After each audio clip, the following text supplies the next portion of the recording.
একটি গ্রামে দীপক নামে একজন কৃষক থাকত। সে রোজ ভোর বেলায় ঘুম থেকে ওঠে হাঁটতে হাঁটতে পাড়ার রাস্তা দিয়ে জমিতে কাজ করতে যেত। সারা সকাল কাজ শেষ করে বাড়ি ফিরত প্রায় দুপুর বেলায়। বাড়ি ফিরে সে তার গিন্নিকে খাবার দিতে বলেন। তারপর তার গিন্নি তাকে খেতে বসতে বলেন। সে অনেক পরিশ্রমী একজন মানুষ ছিল। খাবার খেয়ে আবার সে জমিতে চলে যায়। গিয়ে আবার কাজ শুরু করে। কিছুক্ষণ পর কৃষকের গিন্নি গিয়ে বলেন তাদের গরুটি মারা গেছে। কৃষক কথাটি শুনে সঙ্গে সঙ্গে বাড়ি চলে যায়। কৃষক গিয়ে দেখলেন, সত্যি সত্যি তার গরুটি মারা গেছে। গরুটির ওই অবস্থা দেখে তার মাথায় যেন আকাশ ভেঙে পড়ে।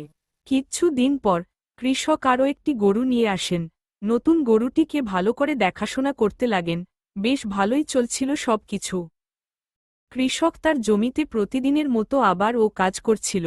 হঠাৎ করে তার গিন্নি তার কাছে আসে, এসে বলেন তাদের নতুন গরুটিও মারা গেছে। কৃষক অবাক হয়ে বলল, সে কি করে হলো, বলে বাড়ির দিকে ছুটে চলে যায়। গিয়ে দেখে তাদের নতুন গরুটিও মারা গেছে। কৃষক কিছু বুঝে উঠতে পারে না, কি করে হচ্ছে এই সব। পরের দিন সকালে কৃষক ভাবেন সে গ্রামের একজন সাধুর কাছে গিয়ে এই বিষয়ে বলবেন। সে দেরি না করে সঙ্গে সঙ্গে বেরিয়ে পড়েন সাধুর কাছে।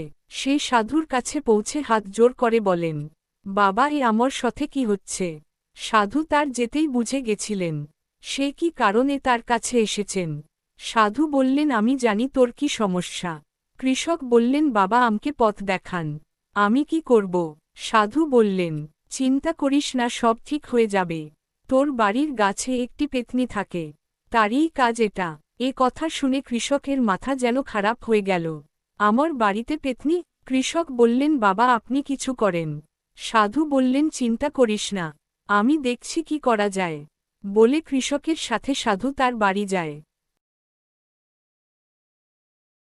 পরে কি হলো জানার জন্য চ্যানেলটি সাবস্ক্রাইব করে নিচে থাকা বেল আইকনটি প্রেস করুন।